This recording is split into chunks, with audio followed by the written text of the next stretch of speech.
イメージができないんだよ。スレッズに投稿してみました。あれ、人がいない。コンセプトは一緒にやるに決まってんだよ。刺激的だと感じることに挑戦したい。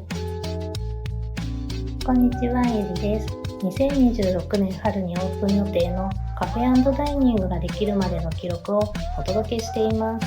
第3話では苫小牧で実際に動き出したこと、思いを発信してみたこと、そこから札幌に目を向けたことについてお話ししていきます。すっごい簡単に言うと、ゆりめもさんのやっぱりその表現って分かりにくいっていうのは悪い意味じゃなくてね、気づかれにくいし伝わりにくいし、変えた方がいいとは1ミリも思ってないわけ。大体俺はそれに気づいたから今こうやってゆりめもさんと一緒にいるわけでしょ。だから気づく人もいるけど、やっぱりそれをこう広めるためにはそういう情報を欲しがってる人の前にこう差し出してあげないといけないからさ。だからゆりめもさんのできる範囲でいいから、なんか違和感的にね、お店やりたいですみたいなことをつぶやいてみたらっていう風に多分言ったんじゃないかな。いくつかの物件を内見しているタイミングで苫小牧でお店を開きたいとスレッズに投稿してみました。すると思いがけない反響があったんです。地元の方や昔住んでいた方、近くにゆかりのある方からたくさんの温かい言葉をいただきました。その中でも苫小牧の人は飽きやすいという意見もたくさん届きました。パートナーがお世話になっている職場は今年で10周年です。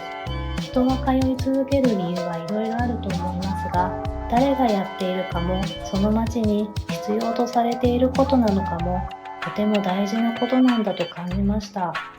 思いを言葉にしてみたこと、この言葉を届けてみたことで、苫小牧でお店をやるという気持ちがぐっと現実味を帯びてきたのを覚えています。店舗付き物件、その場所では無理っぽいイメージができないんだよ。隣もすぐ住居だし、なんとなくお互いのこの価値観じゃないけど家づくりで共有してきてる部分があるからさ、絶対にここじゃねえなってなったわけですよ。だからまあ一旦そこの店舗付きっていうか、スケルトンの一軒家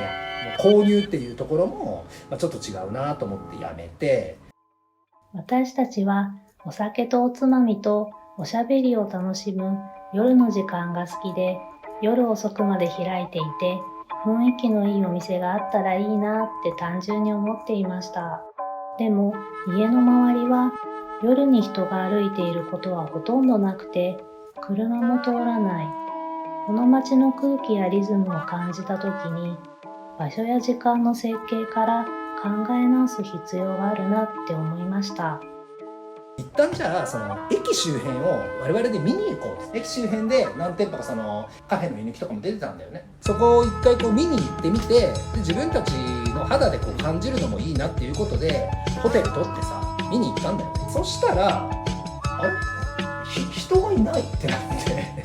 しかもさ、人がいなきゃいけない時に見に行ったんだよ。ゴールデンウィークの最終日かなんかのめちゃくちゃもう晴れまくりですごい気候も良かったんだよね。その時にもう駅前がシェーン、誰も歩いてないわけ。俺とゆりめさん結構そのいろんなとこ行く前にさ、ここの店行ってここの店行ってみたいなそういうのも調べてたから、その苫小牧泊まりに行った時もよしこのお店行って一杯飲んでみたいな、そういうお店も目星つけてたんだよね。お店行ったらもうちょっとウェルカムな雰囲気出してもらっていいですかっていう。ゴールデンウィークの最終日、実際に駅前を歩いてみました。驚くほど静かで、開いているかわからないお店も多く、居酒屋にも人はまばら。夜入ったお店で、今日は普段より人が入っている方ですと言われて、少し冷静になってしまいました。苫小牧は暮らすにはとてもいい場所です。でも今の私たちは、のんびりお店を育てる余裕があるわけじゃない。まずは勝負できる場所に身を置く必要があると感じました。いろいろ全部あれ微妙っていうのがやっぱ重なったんだよね。ゆりめもさんも絶対そうだと思うけど、絶対に違うわってなったよね。苫小牧もさ人口多いわけだから、なんかもうちょっと盛り上げませんみたいな。苫小牧駅前にさ、昔の商業ビル、土地持ちの人との裁判なんか決着が終わって、でそれが終わったから、取り壊し作業入ってここから開発していくみたいな、そういうのもあったとは思うんだけど、道民泊まってさ、で夜飲みに出かけたんだけど、閑散としてる23人行ったんだけど、どこもさ全然空いてて、帰り際にさ店員さんに「休みですけど空いてるんで結構暇ですかね?」って言ったら「いえもう今日はすごい忙しいですよ」みたいな、いつももう全然もっと半分もいないんでみたいなのを聞いた時に、これはきついわって、我々が考えてる店の雰囲気とかそういうのにやっぱりことごとく全部ずれてる。だから苫小牧じゃなくて北海道全域で探そうっつって、そっからゆりめもさんが物件情報を毎日見出して、住居付きっていうか建物上台のついてるやつとか、土地だけ買って、例えばコンテナハウスみたいなの建てて、コンテナハウスいくらかかるんやとか調べたりとか、その全ての可能性みたいなのを探し始めたって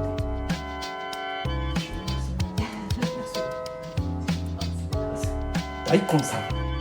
パートナーはもともと人の多い場所で勝負したいという思いを持っていて、ここで再び札幌や小樽、函館などを視野に入れて北海道全体で見直すことにしました。資本主義の中で動ける力を持つためにも、今はギラギラと勝負することが大事だと気持ちが切り替わっていきました。現実的なことを考えるといろんな選択肢が浮かびます。テナントを借りると二重家賃になる。猫との暮らしも大切にしたい。でもペット可の店舗兼住居はない。複数の道を並行して探していました。もしじゃあ札幌の近くにすごくいい居抜き物件が出てきて、ここやったら建て替えるみたいな、そういうのが出てきたら、俺はもうそこに住み込んで、ゆりめもさんはこっちで生活しながらお店のもちろんデザイン系とかをお願いするんだから、それぐらいの要は勝負に出るっていうのがやっぱり中心としてあったんだよね。なんとか今の生活を守りながらカフェをやっていくなんてそんな甘くないてっていう、何かをやっぱり犠牲にしないと、わざわざ犠牲にするわけじゃないけどさ、今の快適な暮らしとかすごい住みやすいっていうのが崩れるけど、勝負しないとそんな稼ぐのってやっぱ自分たちのやりたいことで簡単じゃないっていうのを俺はやっぱすごい思ってるからさ。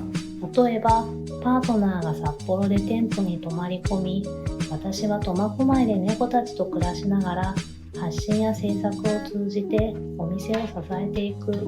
物理的に離れていても、それぞれが本気でワクワクできるならそれでいい。一緒にいるのが大事なのではなく、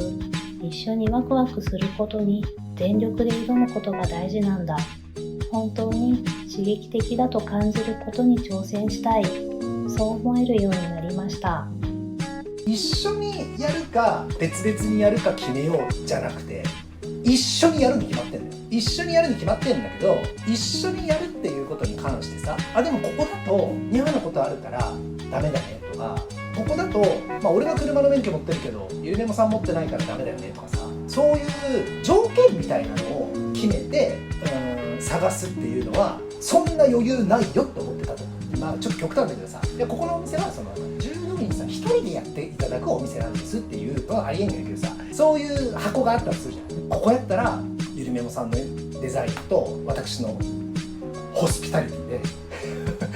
お客様が来ていただいてお店としてやっていけるんじゃないかっていうところがあったら、俺はそこでやるべきだって思ってたんだ。もう本当に鉄頭鉄尾、や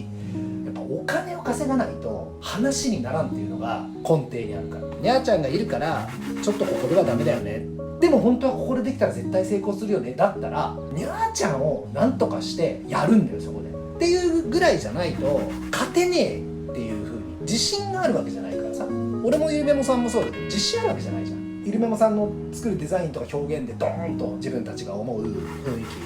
気、イメージ通りのいい雰囲気のお店を作って、これは美味しいって自分で思えるものを出して、果たしてお客さんが来てくれるかって言ったら絶対そんなことないのよ。もっとそれと同じぐらい重要というか、むしろ一番大事かもしれないって思っとんのが場所と、そのお店を見た時に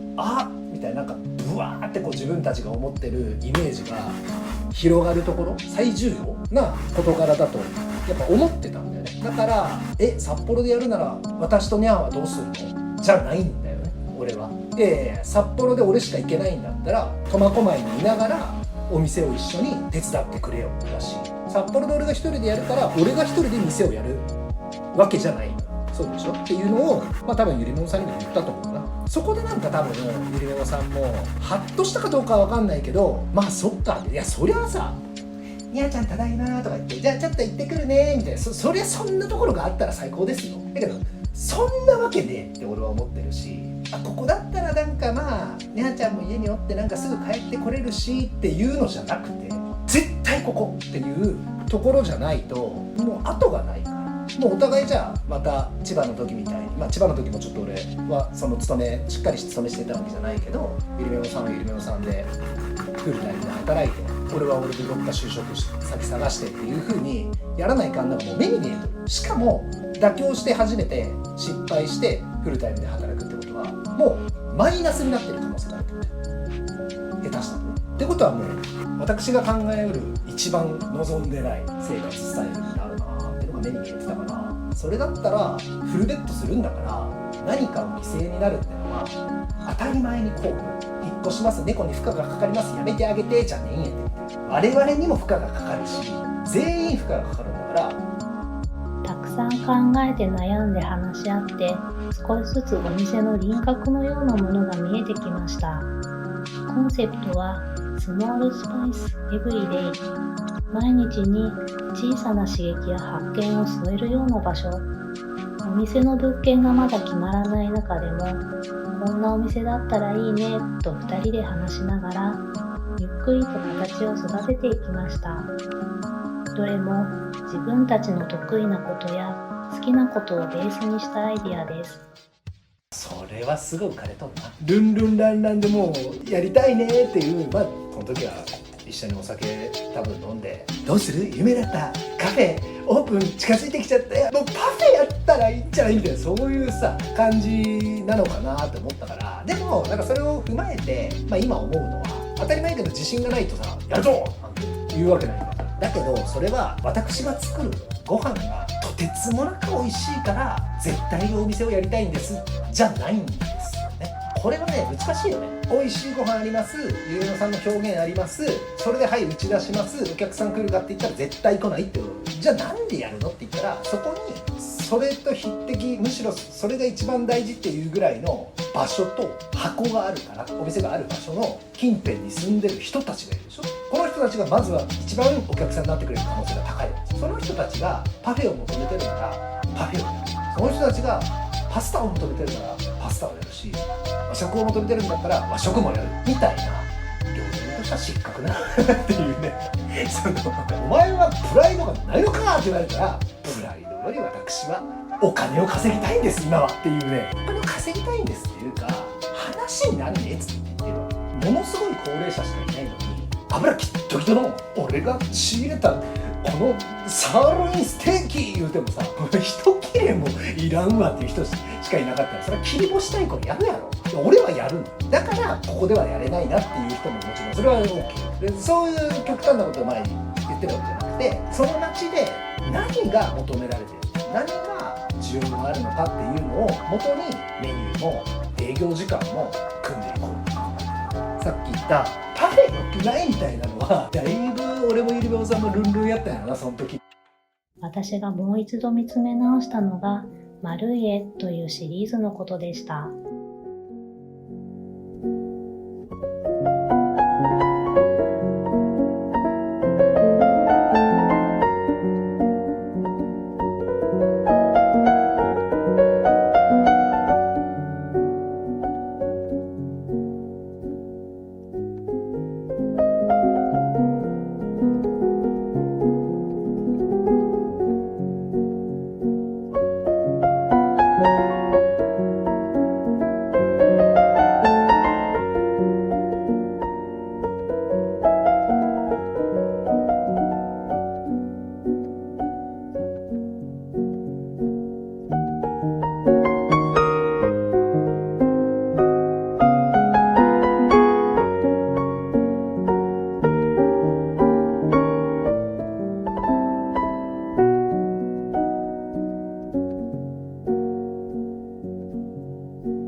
別にやらなくたっていいんだからお店。我々はさ、その結婚してるわけでもないし子供がいるわけでもないから、自分たちの生活以外にかかるお金ってのはちょっとだけだからさ、1人10万15万円外で稼いでこれば別に今のこの快適な生活っていうのは全然維持できるわけじゃん。でもそれを捨てて勝負するっていうことに対してお互いがそっちのベクトルを向いてたし向いてるし、それだったらその何かちょっと一つでも守りとかそういった感情っていうのは抜きにして、この物件めっちゃいいな、でも私はいけないな、だったらじゃあ私は何が家でできるかなっていう発想になってほしいっていう話をしたと思います。ありがとう。せなこいつってローソンとしゃべる喉を潤していただいて。物件探しや場所選びは簡単には決まりません。でもこの頃の私たちはどこでやるかよりもどこならワクワクできるかという視点で考えていました。